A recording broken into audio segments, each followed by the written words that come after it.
Good morning and welcome to the science class. So students, we have done our chapter. Today we are going to start question answers. So before question answer, let me tell you one thing. हमेशा कहता हूँ तो आज भी कह रहा हूँ, अच्छे पढ़ाई के साथ ना अच्छा स्टूडेंट बनना भी ज़रूरी है. अगर आप 90% लेते हो और आपका बिहेवियर अच्छा नहीं है और आप दूसरों की रिस्पेक्ट नहीं करते हो, किसी की भी, वेदर ही इज़ ह्यूमन और एनिमल और non living thing as well, ठीक है, तो इट मीन्स आपके 90%, आपके 90 और 100 के बीच में जितने परसेंटेज आप लेते हो तो वो किसी काम की नहीं है. उससे बढ़िया वो 60% वाला स्टूडेंट अच्छा है जिसको कदर करनी आती है किसी की. ठीक है, सो दैट्स इट. चलिए फिर शुरू करते हैं. Page number 224. Question is, why does a compass needle get deflected when brought near a bar magnet. कि आप कंपास को, ये आपके पास कंपास होता है, ठीक है, अब कंपास को अगर किसी भी बार मैग्नेट के क्लोज लाओगे ना, नॉर्थ पोल साउथ पोल, तो यहाँ पे डिफ्लेक्शन होती है. ऐसा क्यों होता है? ठीक है, सो मैंने आपको पहले भी बताया था चैप्टर के स्टार्टिंग में, compass needle is also a magnet. ये भी एक मैग्नेट है, ठीक है, ये मैग्नेट अट्रैक्ट करता है. तो मैग्नेट आपको पता है नॉर्थ पोल साउथ पोल की तरफ अट्रैक्ट होगा और साउथ पोल नॉर्थ पोल की अट्रैक्ट होगा. वो दैट्स इट, वही राइट करना है आपने. First of all, you will write compass needle is also a small bar magnet. As we know, full stop. As we know, opposite poles attract each other and similar poles repel each other. Full stop. So the north pole of the compass will attract toward the south pole of the magnet and vice versa.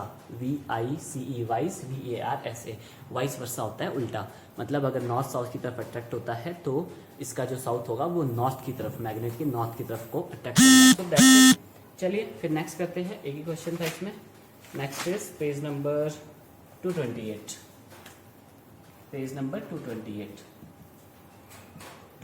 ठीक है. First question, all questions are most important. ठीक है, all question are very very important. Draw the magnetic field lines around the bar magnet. ठीक है, आपको बोलता है हमने ये क्वेश्चन नहीं करना है बिकॉज वी हैव डन. अगर आपने प्रॉपर नोट्स बनाए हैं तो कोई ज़रूरत नहीं आपको इसको राइट करने की. जहाँ पे आपने नोट्स बनाए हैं आप वहीं पे ही राइट कर सकते हो इस क्वेश्चन को. Draw the magnetic field lines. आपने मैग्नेटिक फील्ड लाइंस ड्रॉ करनी है बस. ठीक है, तो आपको बताएं मैग्नेटिक फील्ड लाइंस नॉर्थ से मर्ज होती है और एमर्ज कहाँ होती है? साउथ में. लाइक दिस आपने शो करना है. ठीक है, वी हैव, हमने ये शो किया हुआ है नॉर्थ टू साउथ. फिर अगेन इंटरसेक्ट मत करना किसी भी लाइन को. ठीक है, नॉर्थ टू साउथ इंटरसेक्ट मत करना. ठीक है, नॉर्थ से निकलती है हमेशा लाइंस और साउथ में एमर्ज हो जाती है. सॉरी, एमर्ज होती है नॉर्थ से. एमर्ज का मतलब होता है निकलना और मर्ज कहाँ होती है? साउथ में. सो राइट करने की कोई जरूरत नहीं है, वी हैव डन. ठीक है, second question, list the properties of the magnetic field lines. इसने बोला है ना list the properties of magnetic lines of forces, मतलब मैग्नेटिक फील्ड लाइंस की ही बात कर रहा है. तो उसकी क्या प्रॉपर्टीज होती है ये भी हमने वहाँ पे राइट किया है. नॉर्थ से एमर्ज होती है, साउथ में मर्ज होती है और inside the magnet south to north जाती है. ठीक है, और फिर क्या होता है इसमें, नो टू लाइंस क्या होती है मैग्नेटिक फील्ड लाइन, वो इंटरसेक्ट नहीं करती है. और क्या था उसमें राइट किया हुआ हमने, और क्या होता है, अच्छा, क्राउडेड, जितनी ज़्यादा क्राउडेड होगी ना मैग्नेटिक फील्ड लाइंस उतना स्ट्रॉन्ग मैग्नेट होता है. ठीक है, सो ये सब कुछ हम राइट कर चुके हैं. Next question number 3, why don't two magnetic field lines of forces intersect each other. अब ये बोलता है जो मैग्नेटिक फील्ड लाइंस है ये आपस में इंटरसेक्ट क्यों नहीं करती है. ठीक है, आपने ड्रॉ नहीं करना है, बस आपको बता रहा हूँ कि ऐसे क्यों नहीं होता है कि ये इंटरसेक्ट कर जाए. ऐसे देखो, यहाँ भी इंटरसेक्ट कर रहा है, यहाँ भी इंटरसेक्ट कर रहा है, क्रॉस कर रहा है मतलब एक दूसरे को. ऐसा क्यों नहीं होता है? बिकॉज अगर जहाँ पे ये इंटरसेक्ट कर जाता है, अगर यहाँ पे कंपास लाओगे ना तो कंपास में डिफ्लेक्शन आएगी, डबल डिफ्लेक्शन, तो वो तो पॉसिबल नहीं है. एक बार इधर को दिखाएगा, एक बार उधर, इधर इधर, ऐसे कंपास की नीडल हिलती रहेगी ऐसे ऐसे करके, वो तो पॉसिबल नहीं है. कंपास की नीडल एक टाइम में एक ही डायरेक्शन बताता है. So what will you write, two magnetic field lines do not intersect each other because if they do so, अगर वो ऐसा करते हैं, then at the point of intersection compass needle will point toward the two direction, या बोल सकते हो will show two direction which is not possible. ठीक है, वो पॉसिबल नहीं है. सो दैट्स इट, ये भी हो चुका है. चलिए नेक्स्ट करते हैं. Okay students, next is page number 229. Question number first, no need to do it. Next is the magnetic field in a given region is uniform. Draw a diagram to represent it. ठीक है, magnetic field lines को क्या बोलता है? Uniform. कहने का मतलब क्या है? यूनिफॉर्म मैग्नेटिक फील्ड लाइंस बोलता है. यूनिफॉर्म का मतलब क्या होता है? सेम. आप भी देखो यूनिफॉर्म पहन के आते हो school, it means you all are same. उसमें अमीर गरीब नहीं है, क्योंकि तभी तो यूनिफॉर्म बनाई गई है गवर्नमेंट के द्वारा, क्योंकि ताकि उसमें डिफरेंस ना हो पाए. अमीर गरीब छोटा बड़ा जो भी है वो इक्वल होता है. ठीक है, और ये नेचर का लॉ है. कोई छोटा नहीं होता है, कोई बड़ा नहीं होता है. नेचर के जो लॉ होते हैं वो सबके लिए इक्वल होते हैं. ठीक है, साइंस छोटे बड़े में बिलीव नहीं करती है. Okay, uniform magnetic field lines. Uniform क्या होती है? एक जैसी. अगर आप शो करना चाहो तो ऐसे शो कर सकते हो आप, यूनिफॉर्म. ठीक है, फर्स्ट थिंग क्या होती है? इक्वल डिस्टेंस पे होते हैं ये. All the field lines equal distance पे होगी ये. तो यू कैन सी मैंने इक्वल डिस्टेंस पे राइट किया है. First of all you will write first question, shortcut use नहीं करना है. Uniform magnetic field lines are at equal distance. ठीक है, यूनिफॉर्म आप ऐसे भी शो कर सकते हो, आप चाहो तो ऐसे को भी यूनिफॉर्म मैग्नेटिक फील्ड लाइंस को शो कर सकते हो. ठीक है, वो भी सेम होता है. सेकंड, ठीक है, सेकंड क्या बोलता है कि closer the magnetic field lines. ठीक है, या uniform magnetic lines. Closer the magnetic field line stronger is the field. ठीक है, stronger is the field.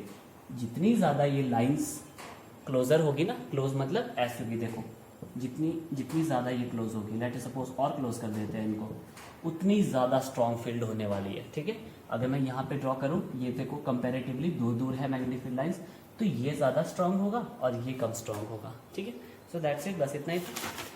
Next करते हैं, ये लास्ट क्वेश्चन है. Choose the correct option. Magnetic field lines inside a long straight solenoid carrying current. ठीक है, solenoid आपको पता है, ये आपके पास सोलिनॉइड होता है लाइक दिस. कर्ल जब आप ले लेते हो ना, और इसमें करंट पास हो रहा है. ठीक है, लाइक दिस. क्लियर. और यहाँ पे एक की भी ज्वाइन कर लेते हैं. ठीक है, इसका नेगेटिव तो ये नॉर्थ होने वाला है, ये साउथ होने वाला है. आपको पता है जब करंट चल रहा है किसी भी कॉइल में, किसी भी कंडक्टर में, तो वो भी मैग्नेट बन जाता है. तो ये भी मैग्नेट बन गया. अब ये बोलता है कि फर्स्ट कंडीशन क्या बोलता है? मैग्नेटिक फील्ड जो होती है इनसाइड, इसके अंदर सोलिनॉइड के अंदर जीरो होती है. नहीं, जीरो नहीं होती है. मैग्नेट में क्या होता है आपके पास? मैग्नेट हो चाहे कंडक्टर कैरिंग करंट हो, वन एंड सेम थिंग. इसके अंदर भी फील्ड लाइंस ऐसे होती है, जैसे बाहर होती है वैसे ही अंदर भी होती है. बट डिफरेंस ये होता है, अंदर को साउथ से नॉर्थ को जाती है और बाहर नॉर्थ से साउथ को जाती है. ठीक है, अब नेक्स्ट क्या बोलता है? Decrease as we move toward its end. कि भाई मैग्नेटिक फील्ड लाइन डिक्रीज हो जाती है, यहाँ ज्यादा होगी वहाँ कम होगी. नहीं, मैग्नेटिक फील्ड लाइन्स हमेशा बराबर होती है. और क्या करती है? इंक्रीज करती है. भाई थर्ड ऑप्शन बोलता है ये इंक्रीज करती है. इंक्रीज भी नहीं करती है, ना ही इंक्रीज करेगी, ना ही डिक्रीज करेगी, ना ही जीरो होती है. तो फोर्थ ऑप्शन क्या है? Is the same at all points. कि मैग्नेटिक फील्ड लाइंस आपके पास क्या है? सेम होती है ऑल पॉइंट्स पे. तो ये करेक्ट है आपके पास, लास्ट वाला ऑप्शन, डी ऑप्शन. ठीक है, ये सेम होती है एट ऑल द पॉइंट्स. ठीक है, नेक्स्ट आता है page number 231. Page number 231. Page number 231. ठीक है, 231 में देखो क्या बोलता है? Which of the following property of the proton can change when it moves freely in magnetic field. Proton में क्या होता है? Which of the following property of the proton can change. चलिए ठीक है, फिर लेट मी इरेज, फिर आपको समझाता हूँ. Okay students, first part MCQ है ये. Which of the following property of proton can change while it moves freely in magnetic field. कि कोई प्रोटोन है, प्रोटोन का मतलब क्या होता है? Positive charge. प्रोटोन पे पॉजिटिव चार्ज होता है, और इलेक्ट्रॉन पे कैसा होता है? Negative charge. इलेक्ट्रॉन पे कैसा होता है? Negative charge. यही होता है. अब ये बोलता है मैग्नेटिक फील्ड में अगर इसको रखा जाए, किसको? प्रोटोन को. मैग्नेटिक फील्ड मतलब मैग्नेट ले लेते हैं कोई, उसकी मैग्नेटिक फील्ड है, तो क्या आपको लगता है क्या चेंज आ सकता है उसमें? मास में चेंज आ सकता है. अब आपको पता है मास तो हमेशा सेम रहता है. मास होता है matter contain in the body, वो तो सेम रहता है. वो चाहे अर्थ हो, चाहे यूनिवर्स में कोई भी प्लेस हो, वहाँ पे सेम रहता है. तो ये तो चेंज नहीं होने वाला. स्पीड चेंज हो सकती है, यस, स्पीड चेंज हो सकती है प्रोटोन की. प्रोटोन जितना ज़्यादा पावरफुल मैग्नेट होगा उतनी स्पीड से वो मूव करने वाला है. तो स्पीड तो चेंज हो सकती है. कि अगर आपका छोटा मैग्नेट है तो कम स्पीड होगी, जब बड़ा मैग्नेट होगा तो ज़्यादा स्पीड होगी. स्पीड चेंज हो सकती है, वेलोसिटी भी चेंज हो सकती है. मोमेंटम भी तो चेंज होगा। मोमेंटम क्या होता है? Motion contain in the body, तो मोशन भी तो होगा ही चेंज, ऑफ स्पीड और वेलोसिटी चेंज हो रही है। चलिए सेकंड पार्ट करने की कोई जरूरत नहीं है, थर्ड पार्ट देख लेते हैं। ठीक है, थर्ड पार्ट में क्या बोलता है? A positively charged particle projected toward west. ये प्रोजेक्टेड मतलब वेस्ट की तरफ ऐसे जा रहा है, प्रोजेक्ट हुआ वेस्ट की तरफ आ रहा है, and deflected toward north by the magnetic field, और इसको डिफ्लेक्ट कर दिया गया किसकी तरफ?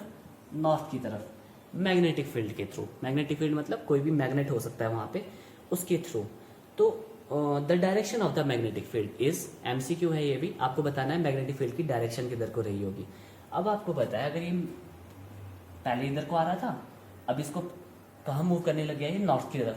नॉर्थ की तरफ कैसे मूव किया? पक्का यहाँ पे मैग्नेटिक फील्ड ऊपर को रही होगी, अपवर्ड, तभी तो इसको पुश मिला होगा और ये ऊपर को मूव करने लग गया। ठीक है, तो फोर्थ ऑप्शन इज सही, fourth option is right, so D is correct answer. So that's it. चलिए ठीक है, फिर नेक्स्ट करते हैं page number 233। Very very important, all questions are most important. ठीक है, फर्स्ट क्वेश्चन आता है state Fleming's left hand rule. तो ये तो हम कर चुके हैं। स्टेट का मतलब होता है एक्सप्लेन करना है आपने, Fleming's left hand rule, left hand, oh wait, okay students, first question state Fleming's left hand rule. Left hand rule को आपने एक्सप्लेन करना है। लेफ्ट हैंड रूल क्या बोलता है? If you stretch your thumb, first finger and middle finger in such a way that they are mutually perpendicular to each other, then the thumb will FBI, trick बताया था FBI, then thumb will point toward the force. ठीक है, force on the conductor, first finger will point toward the magnetic field and the middle finger will point toward the current. ठीक है, so that's it, हो गया ये state Fleming left hand rule. ठीक है, next आता है what is the principle of the electric motor. All question are most important. Principle क्या होता है इलेक्ट्रिकल मोटर का? इलेक्ट्रिक मोटर का प्रिंसिपल क्या होता है? Electric motor based on the principle of Fleming's left hand rule, which states that, again वही चीज आपने राइट कर देनी है, which state that if we stretch the thumb, first finger and the middle finger of our left hand in such a way that they are mutually perpendicular to each other, then thumb will point toward the force, then first finger will point toward the field and the middle finger will point toward the magnetic field, current. ठीक है, last third question. अब ये बोलता है what is the role of the split ring in the, आपने draw नहीं करना है, बस अंडरस्टैंड करने के लिए आपको ड्रॉ किया गया है। What is the role of the split ring in electric motor. इस इलेक्ट्रिक मोटर में जो ये स्प्लिट रिंग्स होती है ना, ये यहाँ पे R1 R2, ठीक है, रिंग्स है ये यहाँ पे, ये R1 R2, ये वाली स्प्लिट रिंग्स, ये ठीक है, इनको स्प्लिट रिंग्स बोलते हैं।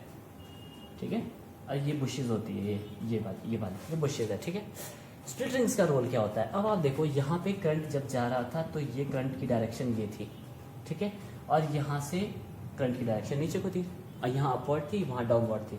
फिर हाफ रोटेशन पे क्या होता था? ये ऐसे मूव हो जाता था हाफ रोटेशन पे, तो ये होगी इसकी हाफ रोटेशन। अब BD इधर को आ चुका है, AB उधर को जा चुका है। ठीक है, अब क्या हुआ? अब यहाँ पे BD में अपवर्ड जा रहा है और AB में डाउनवर्ड, तो रिवर्स हो गया ना करंट। रिवर्स कैसे हुआ? पहले AC में आपके पास ऊपर को जा रहा था, अब AC में कहाँ जा रहा है? नीचे को, डाउनवर्ड। पहले BD में नीचे को जा रहा था करंट, अब BD में कहाँ जा रहा है? अपवर्ड। ठीक है, तो इसका मतलब क्या है? स्प्लिट रिंग का रोल क्या रहा है यहाँ पे? इसने रिवर्स किया करंट को बस। ठीक है, क्या कर दिया? रिवर्स। क्या कर दिया? करंट को reverse. So that's what you will write, split rings helps in reversing the current in the coil after every half rotation. ठीक है, okay, split ring help in reversing the current in the coil after every half rotation. हर एक half rotation पे reverse होगा current. ये half rotation हुई यहाँ पे, फिर जब हाफ रोटेशन आई तब ये हो गया, फिर हाफ रोटेशन हुई तब इस केस में, तो रिवर्स होते जाएगा एट एवरी हाफ रोटेशन पे, और यही इसका रोल रहेगा। तो यू सी मैक्सिमम क्वेश्चन तो हम कर चुके हैं। ठीक है, चलिए फिर नेक्स्ट करते हैं, explain different ways to induce current in the coil. Okay students, next is, आपको बताता है क्वेश्चन कि explain the different ways to induce current in the coil. आपने क्या करना है? करंट को इंड्यूस करना है कॉइल में, उसके डिफरेंट वेज बताने हैं। ओके, देखो, इंड्यूस का मतलब क्या होता है? प्रोड्यूस होना, करंट प्रोड्यूस होना या सेटअप होना भी बोलते हैं। लेट अस सपोज मैं यहाँ पे ये कॉइल ले लेता हूँ। ठीक है, फर्स्ट पॉइंट क्या होता है? और ये गैल्वेनोमीटर यहाँ पे डिफ्लेक्शन अभी शो करेंगे। अब ये मैग्नेट लेटर सपोज ये नॉर्थ पोल और साउथ पोल, ठीक है। ओके तो लेट आपने क्या करना है, फर्स्ट पॉइंट क्या होता है, relative motion between coil and the magnet. Relative motion का मतलब क्या है, अगर इस कॉइल और मैग्नेट के बीच मोशन होगा ना, अगर तो ऐसे ही रखोगे आप मैग्नेट को, तब तो यहाँ पे करंट इंड्यूस नहीं होने वाला है। आपको ऐसे बैकवर्ड, ठीक है, फॉरवर्ड एंड बैकवर्ड मूव करना है तो यहाँ पे करंट इंड्यूस होने वाला है, ठीक है।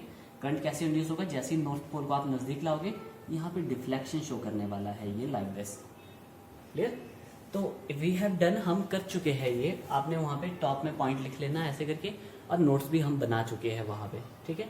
होता क्या है यहाँ पे, जब हम when there is a motion in magnet, then क्या होगा, then magnetic field line also changes, ठीक है। Magnetic field line also changes. अगर यहाँ पे मैग्नेटिक फील्ड लाइन चेंज हो रहा है, then the magnetic field line in the coil also changes, ठीक है। Due to the change in the magnetic field the current will induce in the coil.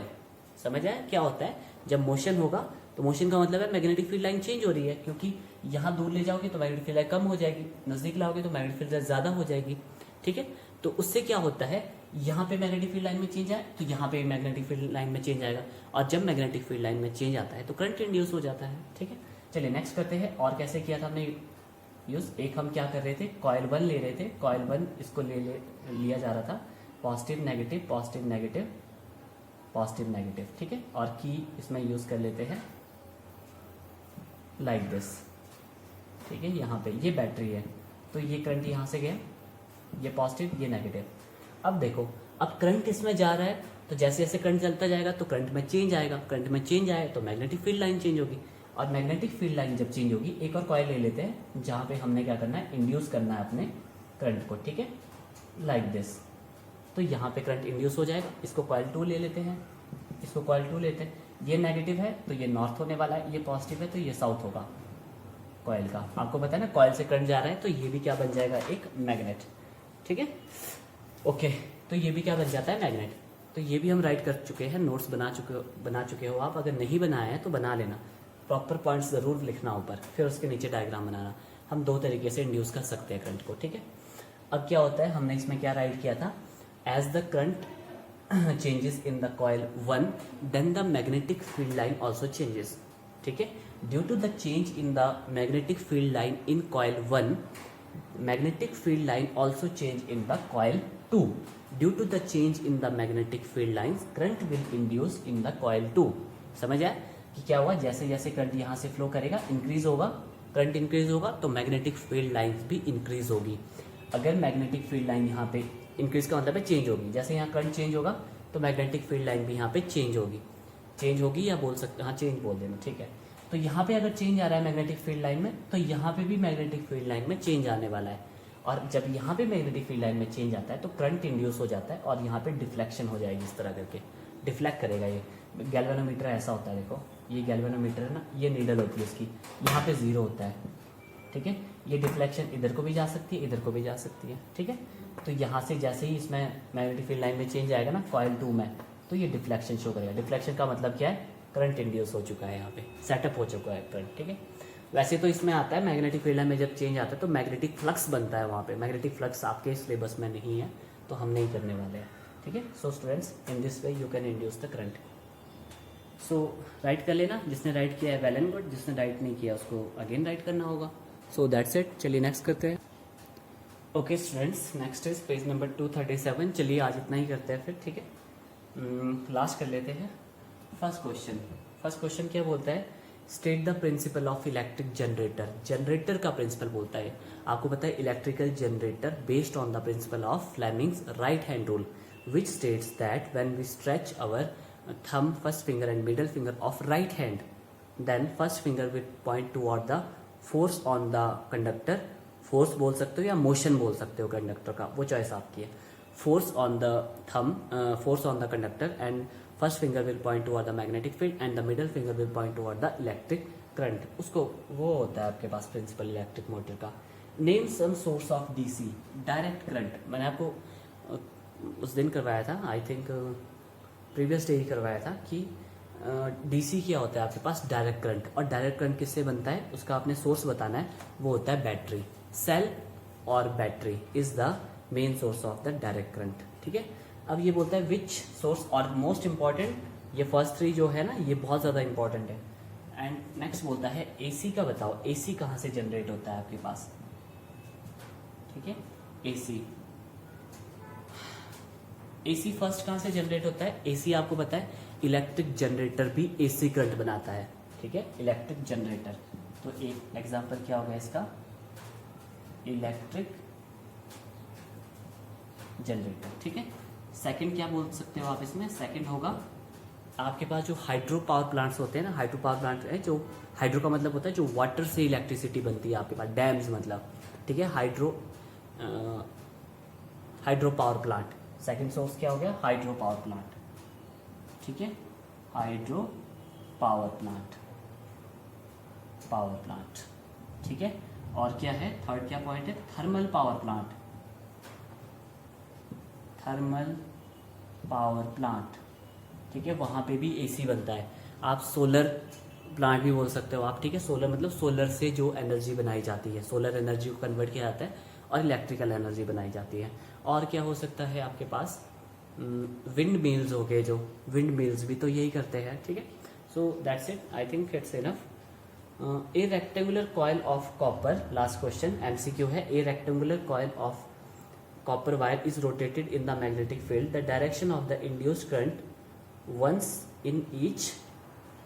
अच्छा, ये आपके पास कोई कॉइल है और ये मैग्नेटिक फील्ड में ऐसे मूव कर रही है, ठीक है।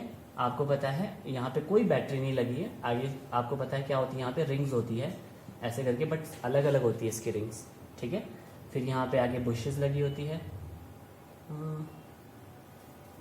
यहाँ पे बुशेस होती है, ये कनेक्शन गलत हो गया, ये यहाँ से यहाँ कनेक्ट होना था, ये बुशेस होगी, फिर यहाँ पे गैल्वेनोमीटर यूज़ किया जाता था, इलेक्ट्रिक जनरेटर ही बन गया आपके पास। ये नॉर्थ पोल, ये साउथ पोल, कोई भी बैटरी सप्लाई नहीं है इसमें करंट की, बट करंट इंड्यूस होता था, यहाँ पे आपने देखा था, right hand rule, Fleming right hand rule.